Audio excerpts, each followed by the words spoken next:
May 23, 1944. Just before 6 in the morning. The Hitler Line, Liri Valley. Italy. The German defenders had reason to believe this line would hold. Behind them lay the road to Rome. In front of them stretched a valley of smoke, wheat, mines, wire, artillery craters, and killing zones already measured by German guns. This was not a beach, not open desert, not a clean field where courage alone could decide the day. This was the Adolf Hitler Line. A defensive belt cut into the Italian earth between Aquino and Pontecorvo. A line of trenches, bunkers, minefields, barbed wire, anti-tank guns, machine gun nests, and buried Panther turrets, steel hidden in soil, firepower disguised as landscape, a battlefield built to make attackers disappear. For the Germans waiting inside it, the logic was simple. Let the Canadians come forward, let them leave cover, let them enter the wire. Let the mines stop the tanks. Let the machine guns separate the infantry from the armor. Let the anti-tank guns burn anything that tried to break through. The line did not need to destroy every man. It only needed to stop the attack long enough to turn the valley into another Allied graveyard. For days, the German army in Italy had been forced backward. The Gustav Line had been broken. Monte Cassino had fallen. The Allies were pressing from several directions. But the Hitler Line was supposed to be different. It was supposed to absorb the next blow. It was supposed to slow the advance before Rome. It was supposed to make the Canadians pay for every yard. And the Canadians were coming anyway, somewhere beyond the haze. 1st Canadian Corps was forming for the attack. Infantrymen, checked rifles, engineers prepared to face mines and wire tank. Crews waited in vehicles that might never make it. Through the killing ground, artillery batteries prepared to lift their fire.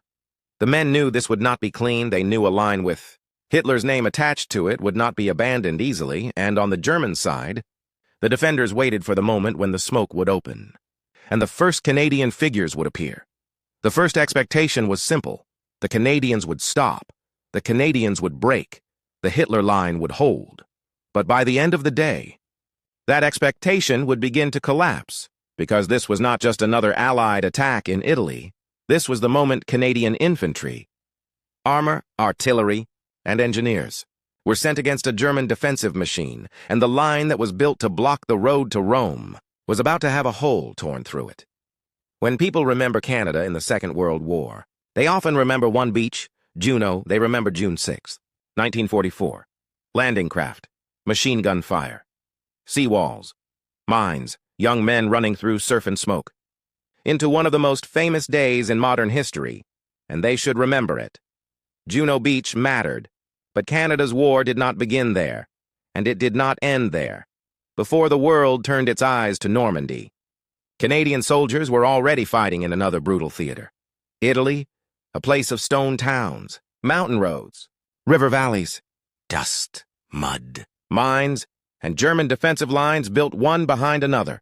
To the men who fought there, Italy was not a side story. It was not a warm-up. It was not an easy campaign forgotten because it was small. It was slow. It was punishing. It was a war where every ridge could hide a gun. Every village could become a fortress. And every road could become a trap. By May 1944, the Allies were trying to break through toward Rome. But between the Allied armies and the Italian capital stood another German barrier, the Hitler Line, officially. The Adolf Hitler Line, a name chosen for propaganda. But the defenses were real.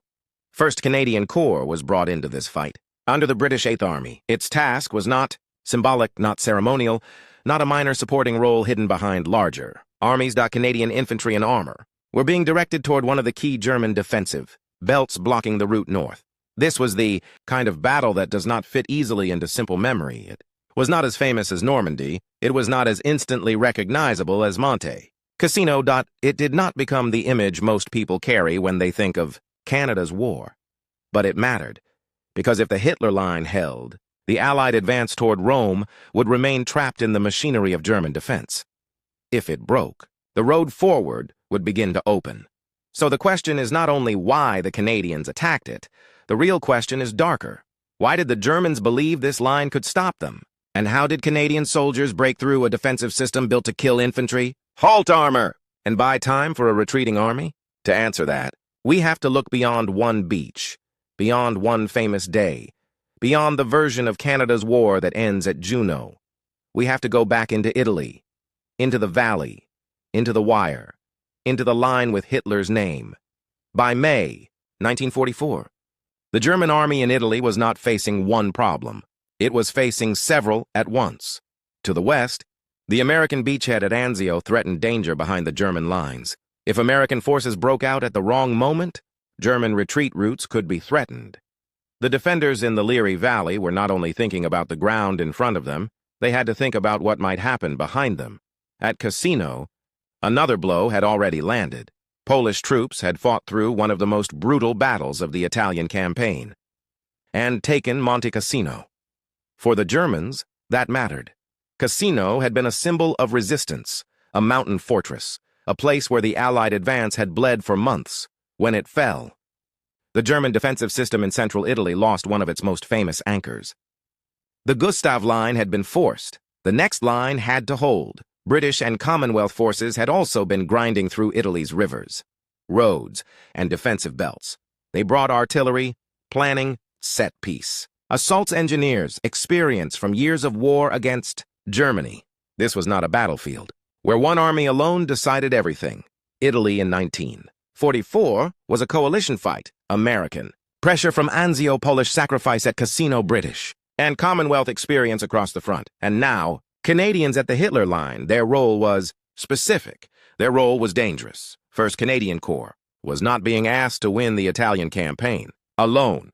It was being asked to break into the next German barrier. In the Liri Valley, that distinction matters because exaggeration weakens history. The truth is already strong enough.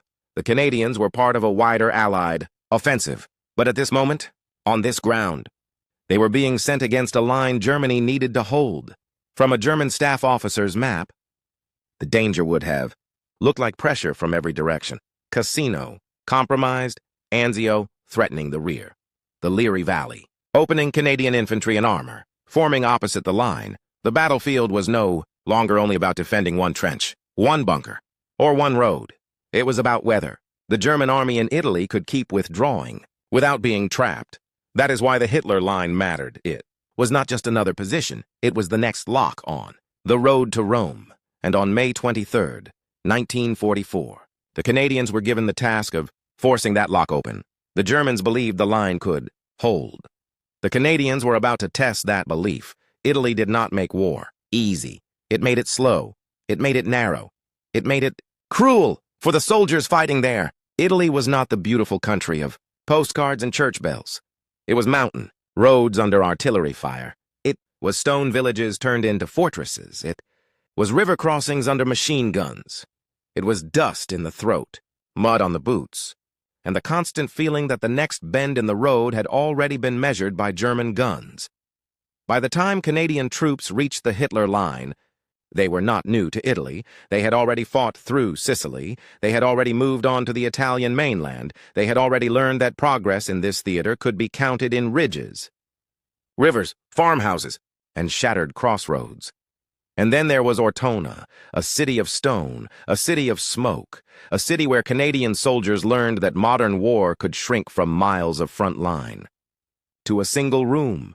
A street could become a killing zone. A doorway could become a trap. A wall could hide the enemy. A house could have to be entered not through the door, but through the wall beside it. That kind of fighting changes an army, not into superheroes, not into men without fear, but into soldiers who understand that fear does not disappear just because orders are given. They had learned to keep moving while afraid.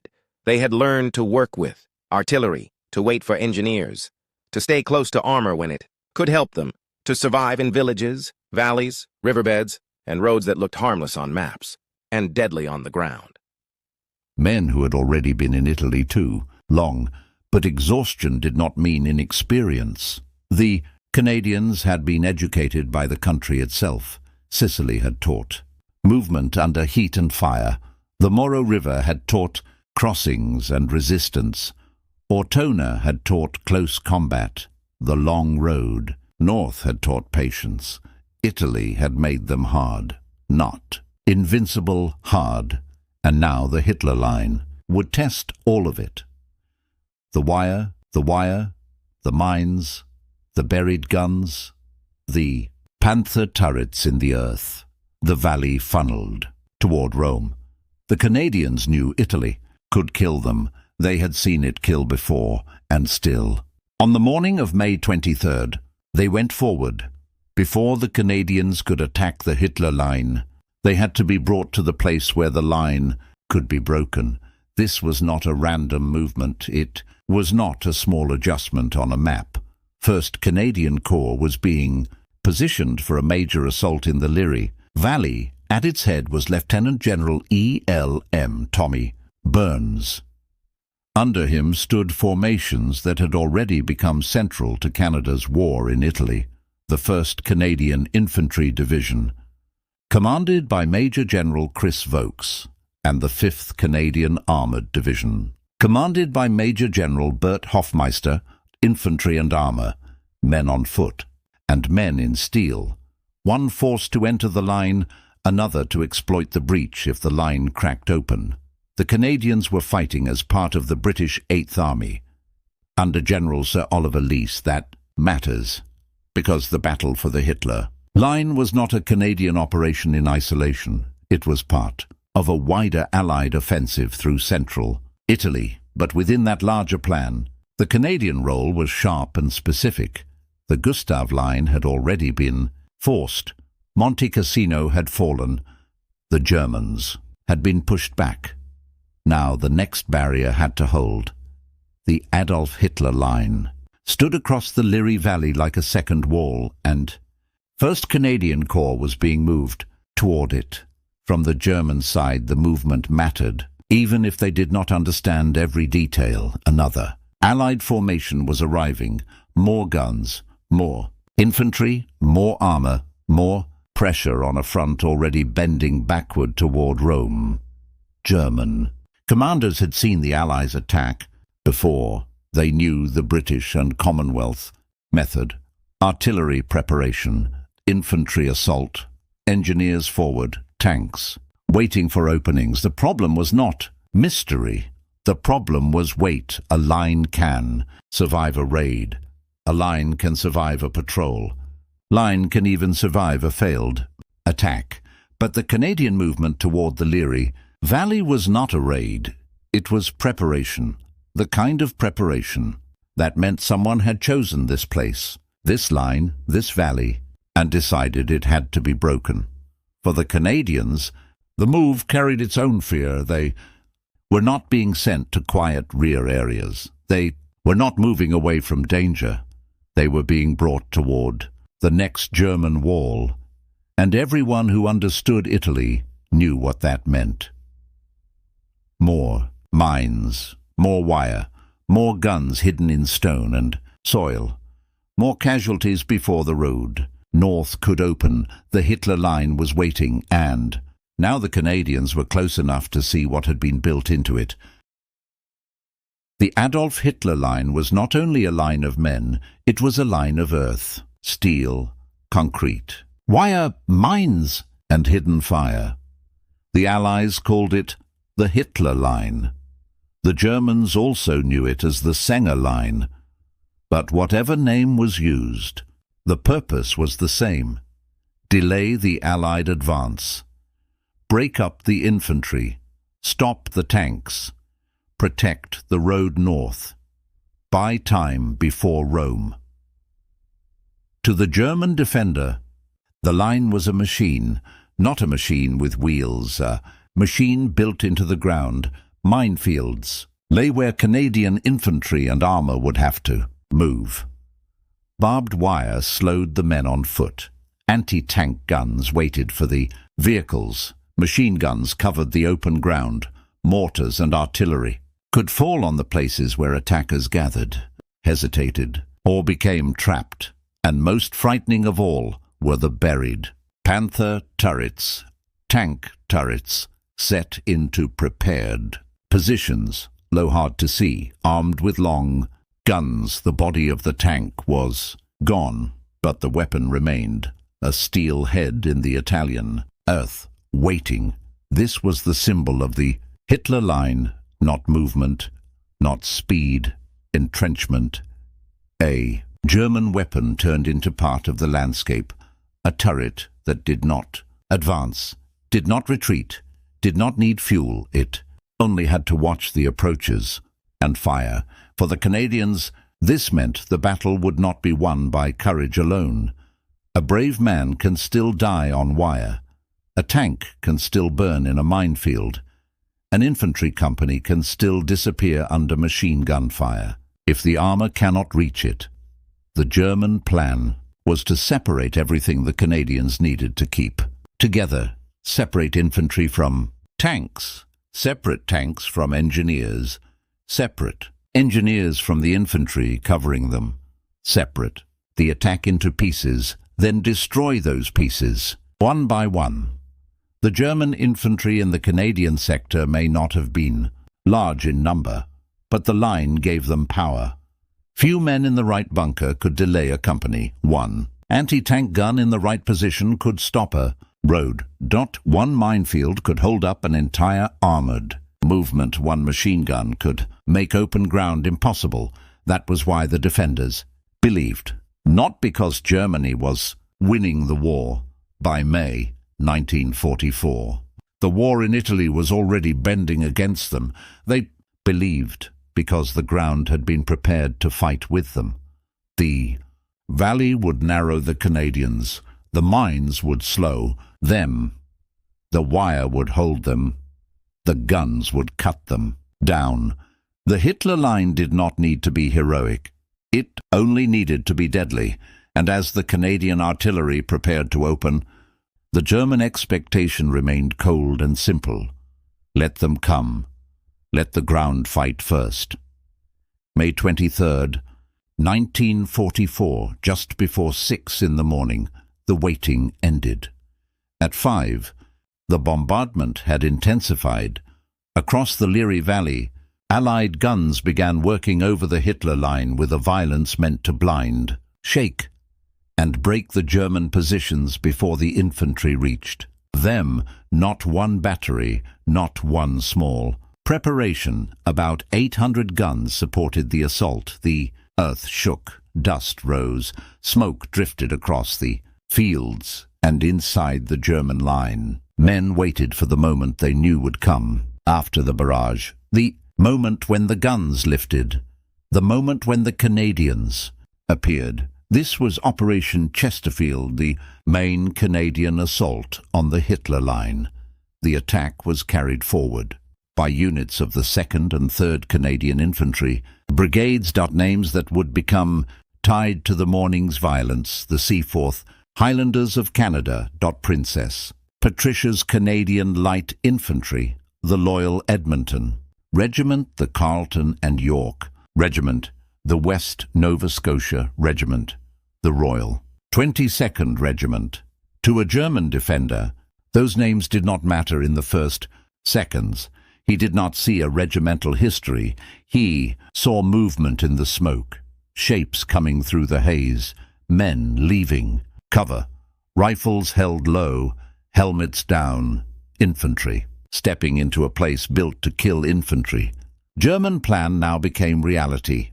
Machine guns opened, mortars fell, shells burst among the advancing. Men wire slowed movement, mines threatened the ground beneath every step.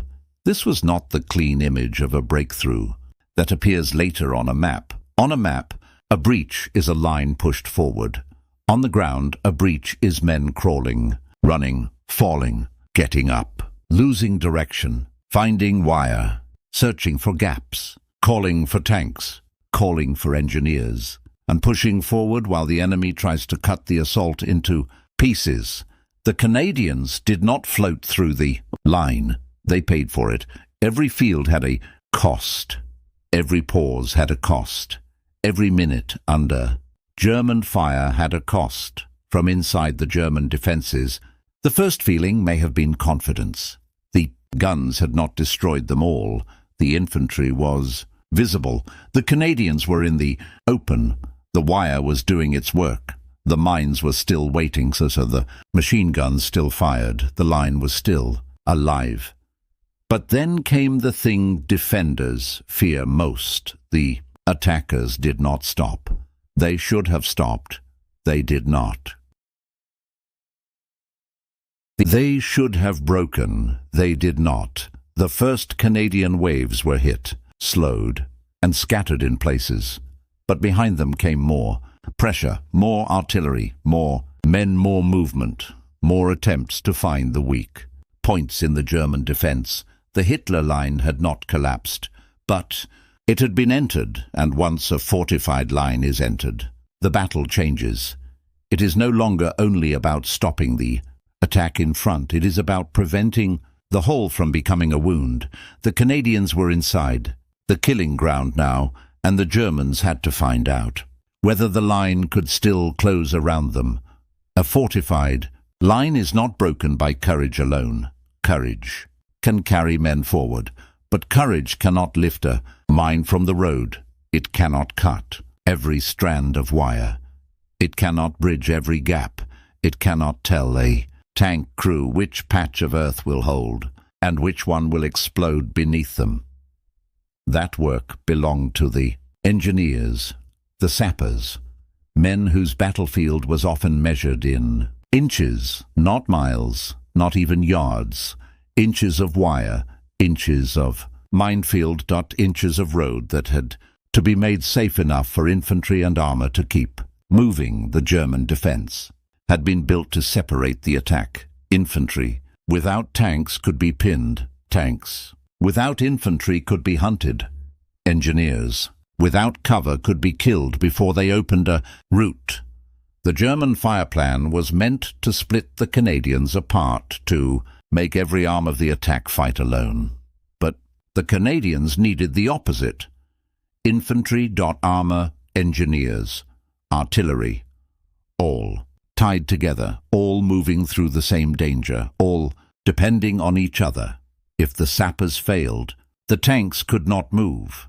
If the tanks could not move, the infantry could be trapped in the open. If the infantry was trapped, the breach could die before it became real. British Churchill tanks supported the Canadian infantry, including tanks of the North Irish Horse. They were heavy, powerful, needed, and vulnerable. Churchill could give infantry shelter from machine gun fire. It could crush wire. It could bring its gun against strong points. But inside the Hitler Line, armor was not free. The minefields waited for it. Anti-tank guns watched for it. Buried Panther turrets and fixed positions turned the valley into a hunting ground. A tank could be useful 1 second, and burning the next. From the German side, this was the test. Could they stop the tanks before they reached the infantry? Could they kill the engineers before they opened the minefields? Could they make the Canadians lose the rhythm of the attack? Because once rhythm breaks, fear spreads. Men hesitate, tanks halt, roads jam, orders vanish into smoke, and a line that was almost breached can become whole again. But the Canadians kept pushing gaps into the defense, not perfectly, not without loss, not with the neat certainty of a training exercise. They did it in dust, smoke, fear, and confusion. A route opened, then another. A tank moved, then stopped. Infantry went forward, then went to ground. An engineer party worked under pressure. A gun answered. A mine exploded. The attack slowed, then moved again.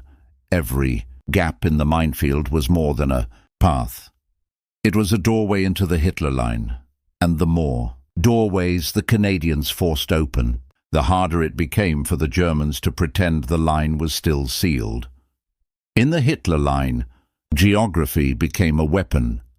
The Aquino-Pontecorvo road was not just a road, it was a boundary, a target, a fire line, a place where movement could become visible, and visibility could become death.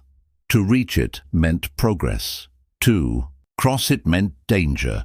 To hold beyond it meant the German line was beginning to lose shape. The Canadian units fought through a battlefield that refused to make sense. Smoke hid the enemy. Dust hid the ground. Wire stopped men where they needed speed. Mines waited where tanks needed momentum, and the Panther turrets watched from the earth. They were not tanks in the usual sense. They did not need to maneuver. They did not need to advance. They were steel weapons, buried into fixed positions, covering the approaches with long guns. To an infantryman, they were almost part of the land. To a tank crew, they were a threat that could appear from a mound, a shadow, or a slit in the ground. On the right of the attack, the Seaforth Highlanders and Princess Patricia's Canadian Light Infantry endured heavy fire. The loyal Edmonton Regiment was caught in the wire, pinned, held, forced to fight inside the exact trap the German line had been designed to create. This is where words like smashed can become dangerous if they are not handled carefully, because the Hitler Line was not smashed like glass. It was cracked like stone, hit again and again and again, with infantry, with artillery, with tanks, with engineers, with men pushing through places where other men had already fallen. Elsewhere, the Carleton and York Regiment pushed toward the lateral road. The West Nova Scotia Regiment moved into the developing fight. The Royal 22nd Regiment came forward as the battle widened, and the need to exploit the breach grew more urgent. None of this was clean. Units became separated. Orders had to survive noise, smoke, and confusion. A battalion could be advancing in one place, and pinned in another, a strong point could fall. While another kept firing, a defensive line can be dying, and still killing. That was the horror of the Hitler Line. Its failure was not silent. It fired while it failed. From the German side, the fear was no longer just that Canadians were attacking. The fear was that Canadians were appearing where the defenses were supposed to, prevent them from appearing near the road, through the wire, past positions that should have held inside the line, not everywhere, not easily, not without blood, but enough. And enough is what breaks a defensive system. A line does not have to disappear to fail. It only has to lose connection. It only has to open in the wrong place. It only has to let infantry through and give armor a chance to follow. By late in the fight, the Hitler Line was still firing, but it was no longer whole. The breach had begun, and now the German commanders had to face a colder question. If the line was open, what could still be saved behind it? A defensive line can fail before everyone inside it knows it has failed. Some machine guns may still fire, some bunkers may still hold, some officers may still send orders down field telephone lines, demanding that positions be maintained, roads defended, and local counterattacks prepared. But on a command map, failure begins as a gap, a small opening, a broken connection, a place where the line no longer joins itself. And by May 23, 1944, the German commanders in Italy had to face that possibility. The Hitler Line had been entered. The Canadians were inside the defensive system. At the top of the German command structure in Italy stood Field Marshal Albert Kesselring. Below him, in the Liri Valley, the German 10th Army under Heinrich von Wietinghoff was being forced backward by the Allied offensive. The names matter, but the realization did not need a dramatic quote. It did not need a German general standing over a map and saying the Canadians had broken him. History should not invent that. The map was enough. The Gustav Line had already been forced. Monte Cassino had fallen. The Hitler Line was being breached. And to the west, the American breakout from Anzio threatened German escape routes. This was no longer only a local Canadian attack. It was becoming a crisis of movement. Could the German army still withdraw? Could it still avoid being trapped? Could it still turn one broken line into another, delaying position farther north? This is where the German fear changed. At first, the fear had been tactical. Can the mines stop the tanks? Can the wire hold the infantry? Can the Panther turrets cover the road? Can the machine guns cut down the assault before it reaches the line? But once the Canadians forced openings through the defences, the fear became larger. What happens if the infantry gets through? What happens if armour follows? What happens if the line cannot seal itself again? What happens if a defensive belt becomes a road for the enemy? That was the cold logic of the breach. The line could still hurt the Canadians. It could still kill. It could still delay, but it could no longer do its main job. It could no longer promise to hold. The German defenders had expected the line to absorb the attack. Instead, the line was opening under pressure, not cleanly, not completely, not without terrible cost to the Canadians, but enough. And in war, enough can be decisive. Enough of a gap, enough of a road, enough of a breach for commanders to realize that the problem is no longer how to stop the enemy in front, but how to save the army behind. Once a hole appears in a defensive line, everything changes.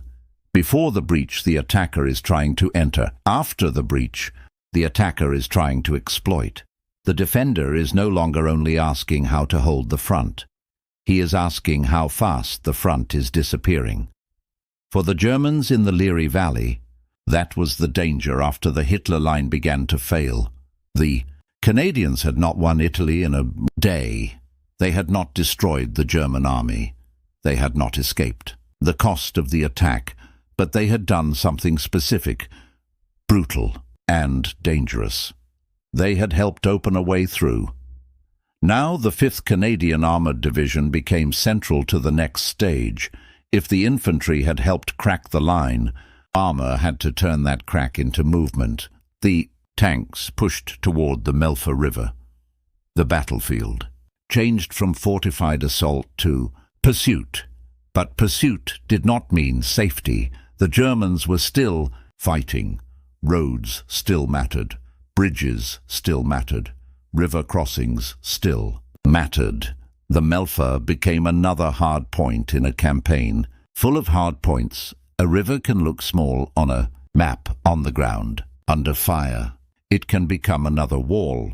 For the German defender, the situation was becoming worse with every hour. Behind him lay the road north. To the west, the American thrust from Anzio threatened German movement and escape routes. To the south and east, Allied pressure kept coming, and in the Liri Valley, the Canadians had broken through the defensive belt that was supposed to buy time. The German retreat now had to become quick enough to avoid disaster. Hold too long, and units could be cut off.